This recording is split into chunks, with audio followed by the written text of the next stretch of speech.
big follicles called? Graphian follicles, because the guy named DeGraff identified it, right? And what's this little spot right here in yellow? That's our oocyte, secondary oocyte right there. What is the name for the cells lining the outer edge? It begins with a G. Do you remember that? Germinal something? Wait, no, not the germinal. G-R-A-N. Granulosa cells. And so what's this whole big filled, this fluid-filled cavity called? So it's a mature follicle. We call them DeGraffian follicles because the scientist named DeGraff identified them. But this is a big mature follicle. What's this whole cavity called? Huh? It begins with an A. The antrum. This is the antrum, right? So that's what we're seeing here are a bunch of these big vesicular follicles. So these are the granulosa cells out along the edge.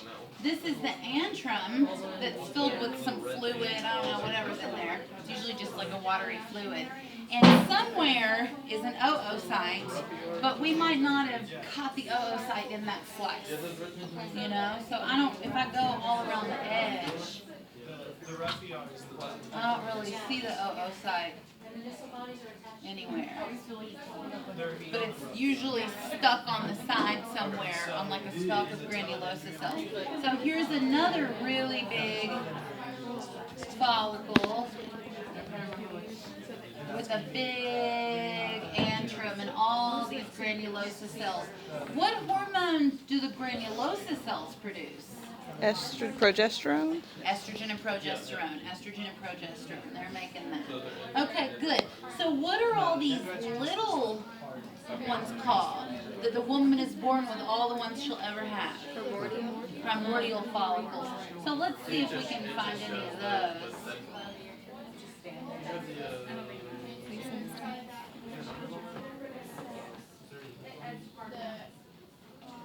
I'm going to see if I see the perfect how about Looks like a painting that? from Van Gogh or something. That's a little primordial follicle. Would y'all agree? So there's a little cell with some, like one little line of cells around it. All right. Then what hormone stimulates these to grow more? FSH and LH, right? Good. So then they grow and they get more granulosa cells growing around them, right? And what do we call them? Secondary fossil? First, we got to go through the primary, right? So primordial, then primary, and then secondary. And so... Just a secondary, she said no. I don't know if I see too many I'm confused. good ones here. You're going to hear us arguing in These this are video. like more primordials. You see the little primordials? You're going to hear me be wrong too. I don't see any really good primaries. That's probably a primary because it's grown a little bit bigger. But the tissue's folded, so it's kind of hard to tell. So that axon terminal is actually like... So on the model, are the big ones the primary or are they the secondary? So on the model, these three are all primary. Oh. These three are all primary. We were both How wrong. can you tell when it starts to turn into a secondary? Another outer. Yeah, it's when it starts to form the antrum. And I don't really see anything on this model that even shows the beginning of an antrum forming. It looks like you just goes from that to that, you know? So I don't see a really good secondary follicle on here. But, you know, it goes small, bigger, biggest, you know? That is the antrum. That might be a secondary. Because see how it's a lot smaller than the big vesicular or the big mature follicles, Graphian. That might be a secondary where the antrum is just starting to form. And there's the oocyte in there somewhere, again, but we might not have got it in our slice. Yeah. So, yeah, good call. I would say that's probably a secondary. primordial. See that little blue part? That's gonna be Primary is going to be bigger with more of these granulosa cells around it. Secondary, small antrum forming, and then you get the big mature vesicular follicles. Cool, My cool? brother takes my car. So what hormone makes them grow? FSH and LH. And then as they grow, what hormones do they secrete? Estrogen and progesterone, right? Which hormone causes this thing to pop and ovulate? I hate that word. Estrogen actually causes, usually it's negative feedback on the brain, and then it switches and it becomes positive feedback, and you get a surge of LH. There's an LH surge, and that constricts some of these blood vessels supplying this thing. It contracts, it pops, and the egg's out. Ovulation, right? Okay, all right, well, good. That's about all I see in this slide. Mostly just a bunch of mature follicles. So what happens to this thing after the egg's gone, after it's out? Ovulation, and then it makes a sperm, like implant.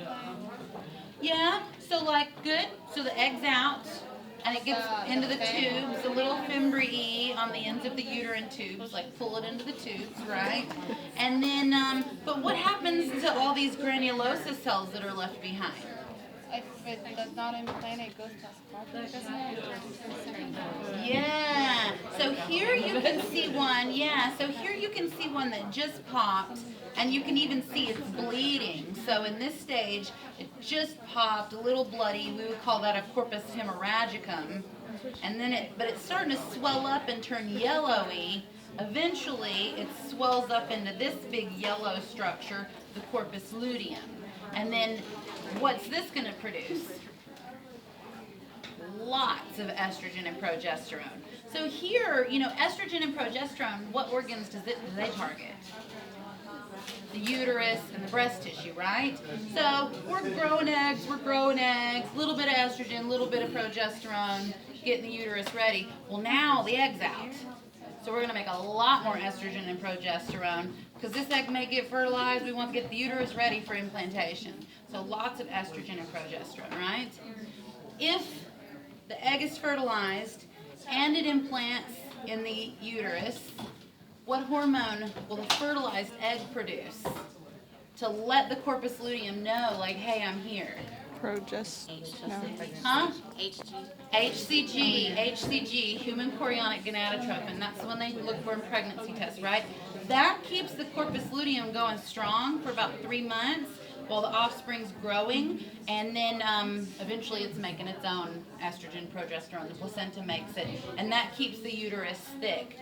But if that signal doesn't get there in time, or if the egg doesn't get fertilized and implant, after a couple days, it just degenerates into a little scar tissue.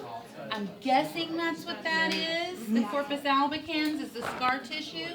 And then now that's not going to make estrogen and progesterone. So estrogen and progesterone drop off, and she menstruates.